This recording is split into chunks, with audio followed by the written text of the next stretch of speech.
தமிழகத்தில் உள்ள எண்ணற்ற குக்கிராம பள்ளிகளுள் இதுவும் ஒன்று.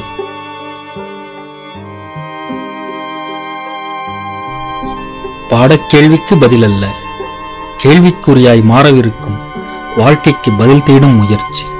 கேள்வி என்ன? இந்த கேள்விக்கு விடை தேடும் முயற்சிக்கு கீழப்பாலையூர் கிராமமும் விதிவிலக்கல்ல. பரிதாபம் என்னவென்றால், இக்கிராமத்தில் இருக்கக்கூடிய நடுநிலைப் பள்ளியில் படிக்கும் 70% மாணவர்களின் தந்தைகள் இந்த அழிவை தரக்கூடிய மதுவிற்கு அடிமையாயிருந்தனர்.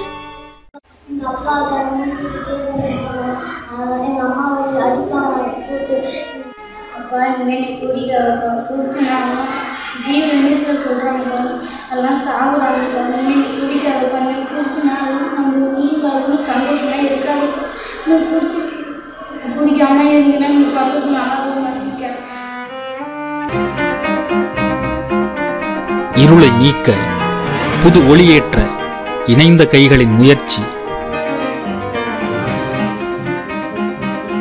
தீக்குச்சியாய் ஒரு அஞ்சல் அட்டை.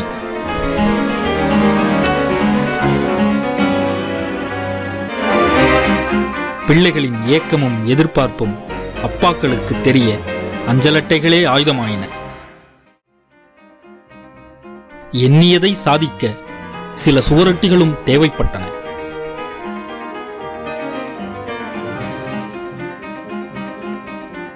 வெற்றி பெற்றது பிஞ்சுகளின் முயற்சி, விளைந்தது பெற்றவரின் மனமாற்றம். நான் இப்ப குடிக்க மாட்டேன், என் பிள்ளை அப்பா குடிக்காத, குடிச்சினா ரொம்ப ஆபத்தாயிடும், குடி விட்டுருவாங்க, நான் அங்கே எங்கள் அம்மாவும் அனாதை ஆகிடுவோம், உன்னை விட்டா எங்களுக்கு யார் இருக்கா, இப்போ நீ குடிக்காம இருந்தேன்னா நாங்கள் நல்லா சந்தோஷமாக இருப்போம், இப்போ நான் குடிக்கத்தை விட்டுட்டேன், நாங்கள் எல்லாம் குடிக்கோட ஃபேமிலியோட நல்லா இருக்கோம். வீட்டுக்காரவங்க குடிக்காத நாளே கிடையாது.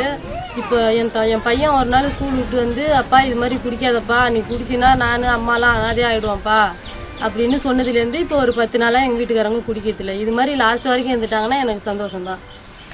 நீ இல்லைன்னா நானும் அம்மாவும் என்ன நிலைமை ஆகும் அப்படின்னு என் பொண்ணு என்கிட்ட சொன்னிச்சு.